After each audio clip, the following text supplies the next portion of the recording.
ಸ್ಪರ್ಧಾರ್ಥಿಗಳಿಗೆ KS classes ವತಿಯಿಂದ ಸ್ವಾಗತ ಸುಸ್ವಾಗತ. ದಿನಾಂಕ 21 ಜನವರಿ 2026ರ ಕರ್ನಾಟಕಕ್ಕೆ ಸಂಬಂಧಿಸಿದ ವಿಶೇಷವಾಗಿರ್ತಕ್ಕಂತಹ ಪ್ರಚಲಿತ ವಿದ್ಯಮಾನಗಳನ್ನು ನಾವು ಇವತ್ತು ಅಧ್ಯಯನ ಮಾಡೋಣ. ಅದಕ್ಕಿಂತ ಪೂರ್ವದಲ್ಲಿ ಅಂಬಿಗ ಅಂಬಿಗ ಎಂದು ಕುಂದ ನುಡಿಯದಿರು, ನಂಬಿದರೆ ಒಂದೇ ಹುಟ್ಟಲ್ಲಿ ಕಡೆ ಹಾಯಿಸುವೆ ಎಂದಾತ ನಮ್ಮ ಅಂಬಿಗರ ಚೌಡಯ್ಯ. ನಿಜಶರಣ ಅಂಬಿಗರ ಚೌಡಯ್ಯವರ ಜಯಂತಿಯನ್ನು ನಾವು ಜನವರಿ 21ರಂದು ಈ ವರ್ಷ ಆಚರಣೆ ಮಾಡ್ತಾ ಇದ್ದೇವೆ.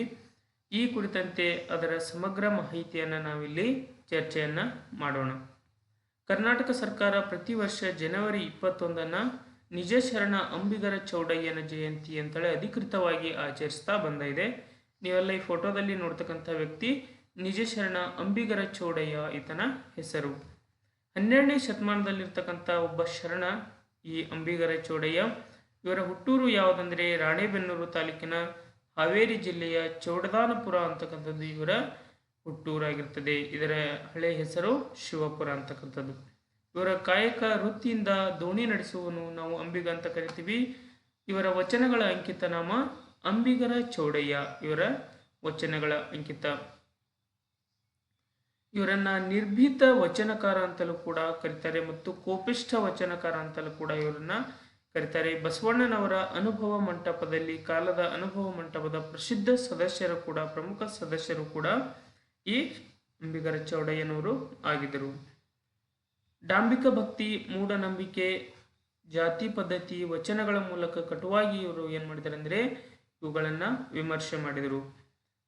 ನಿನ್ನಲ್ಲಿ ನೀ ತಿಳಿದು ನೋಡ ಎಂಬಂಥ ಆತ್ಮಾವಲೋಕನ ಮತ್ತು ಅರಿವಿನ ಮಹತ್ವವನ್ನು ಇವರು ಸಾರಿ ಹೇಳಿದರು.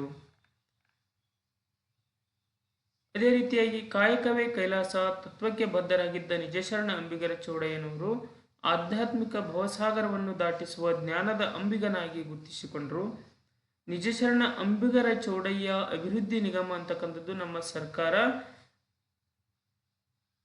ಗಂಗಾ ಮತಸ್ಥ ಮತ್ತು ಸಂಬಂಧಿತ ಸಮುದಾಯಗಳ ಏಳಿಗೆಗಾಗಿ ಒಂದು ನಿಗಮವನ್ನು ಸ್ಥಾಪಿಸಿದ್ದಾರೆ. ಅದರ ಹೆಸರು ನಿಜಶರಣ ಅಂಬಿಗರ ಚೌಡಯ್ಯ ಅಭಿವೃದ್ಧಿ ನಿಗಮ ಅಂತಕ್ಕಂಥದ್ದು ನೀವೆಲ್ಲ ನೋಟ್ ಮಾಡ್ಕೊಳ್ಬೇಕು. ಇನ್ನು ಎರಡನೇದಾಗಿರ್ತಕ್ಕಂಥ ಒಂದು ಪ್ರಚಲಿತ ವಿದ್ಯಮಾನ ತುಂಬ ಇಂಪಾರ್ಟೆಂಟ್ ಆಗಿರ್ತಕ್ಕಂಥದ್ದು ಪ್ರಧಾನಮಂತ್ರಿ ಗ್ರಾಮ ಸಡಕ್ ಯೋಜನೆ.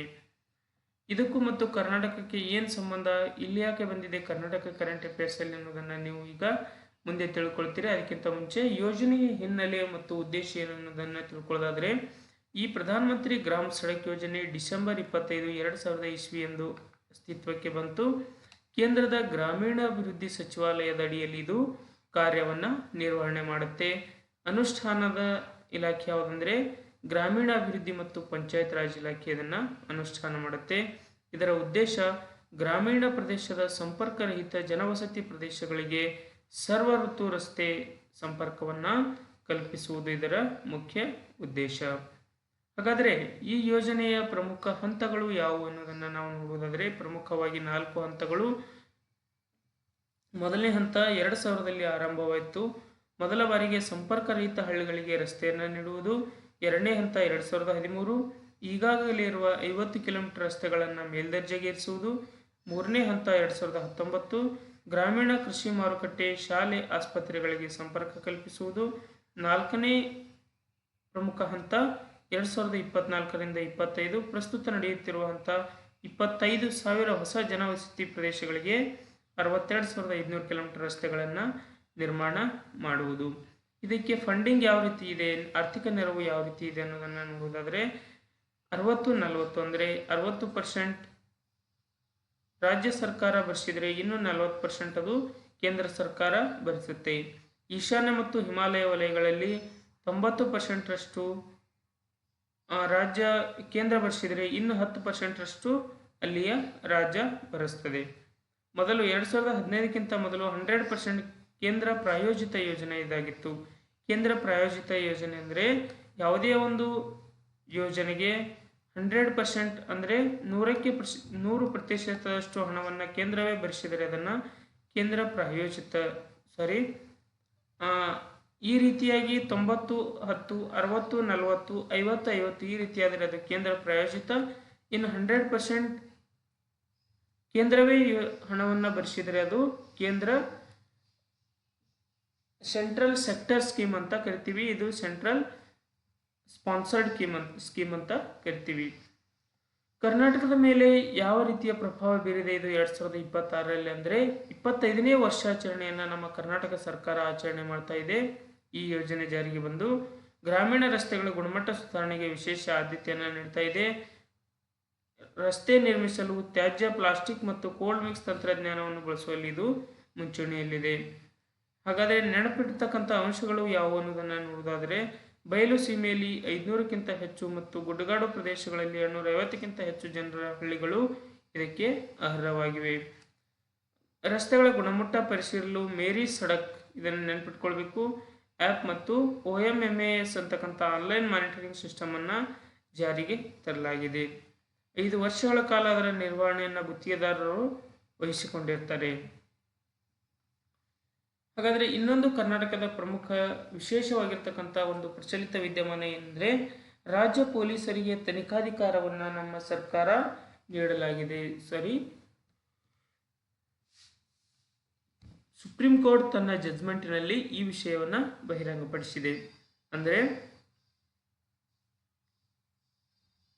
ಕೇಂದ್ರ ಸರ್ಕಾರಿ ನೌಕರರ ವಿರುದ್ಧ ಲಂಚದ ಆರೋಪಗಳ ಕುರಿತು ರಾಜ್ಯಗಳ ಪೊಲೀಸರು ಭ್ರಷ್ಟಾಚಾರ ನಿಯಂತ್ರಣ ಕಾಯ್ದೆಯಡಿ ಅವರನ್ನು ತನಿಖೆ ನಡೆಸಬಹುದು. ಇದಕ್ಕೆ ಕೇಂದ್ರೀಯ ತನಿಖಾ ಸಂಸ್ಥೆಯ ಅನುಮೋದನೆ ಮತ್ತು ಅನುಮತಿಯ ಅಗತ್ಯವಿಲ್ಲ ಅಂತೇಳಿ ಸುಪ್ರೀಂ ಕೋರ್ಟ್ ಇದೀಗ ಉಚ್ಚಾರಣೆಯನ್ನು ಮಾಡಿದೆ. ಭ್ರಷ್ಟಾಚಾರ ನಿಯಂತ್ರಣ ಕಾಯ್ದೆ ಸೆಕ್ಷನ್ ಸಿ ಸೆಕ್ಷನ್ 17 ನಿರ್ಬಂಧಿಸುವುದಿಲ್ಲ ಎಂದು ಕೋರ್ಟ್ ಹೇಳಿದೆ. ಅಂದರೆ ಭ್ರಷ್ಟಾಚಾರ ಸಂಬಂಧಪಟ್ಟಿರ್ತಕ್ಕಂಥ ಯಾವುದಾದ್ರೂ ಕೇಸ್ಗಳಿದ್ದಲ್ಲಿ ಕೇಂದ್ರೀಯ ತನಿಖಾ ಸಂಸ್ಥೆಯ ಯಾವುದೇ ಪರ್ಮಿಷನ್ ಇಲ್ಲದೆ ಕೂಡ ಏನು ಮಾಡ್ಬೋದು, ರಾಜ್ಯ ಪೊಲೀಸರು ಕೂಡ ಅದನ್ನು ತನಿಖೆಯನ್ನು ಮಾಡಬಹುದು ಅಂತಕ್ಕಂಥದ್ದು ಹೇಳಿದರೆ ಇವತ್ತಿನ ಪ್ರಜಾವಾಣಿಯಲ್ಲಿ ಡಿಟೇಲ್ ಆಗಿದೆ, ನೀವು ಅದನ್ನು ನೋಡ್ಬೋದು. ಇನ್ನು 4ನೇ ಪ್ರಚಲಿತ ವಿದ್ಯಮಾನ ತುಂಬ ಇಂಪಾರ್ಟೆಂಟ್ ಆಗಿರ್ತಕ್ಕಂಥದ್ದು, ಹಿಸ್ಟ್ರಿಗೆ ಸಂಬಂಧಪಟ್ಟಿರ್ತಕ್ಕಂಥ ವಿಷಯ. ಗದಗ ಜಿಲ್ಲೆಯ ಲಕ್ಕುಂಡಿಯಲ್ಲಿ ನಡೆಯುತ್ತಿರುವ ಉತ್ಖನನದಲ್ಲಿ ನವಶಿಲಾಯುಗದ ಕೈ ಕೊಡಲಿ. ನಿನ್ನೆ ಕ್ಲಾಸಲ್ಲಿ ಇದನ್ನು ಹೇಳಿದ್ದೇನೆ, ನೀವು ಹೋಗಿ ವೀಕ್ಷಣೆ ಮಾಡ್ಬೋದು KS ಕ್ಲಾಸಸ್ಸಲ್ಲಿ. ನವಯುಗದ ಕೈ ಕೊಡಲಿ, ಕಂಬದ ಬೋದಿಗೆ ಮತ್ತು ಜಿನಚಿತ್ರವಿರುವ ಕಲ್ಲಿನ ಪೀಠ ಇಲ್ಲಿ ಪತ್ತೆಯಾಗಿದೆ ಅಂತ ಪುರಾತನ ಇತಿಹಾಸ ತಜ್ಞರು ಇದನ್ನು ಹೇಳಿದ್ದಾರೆ.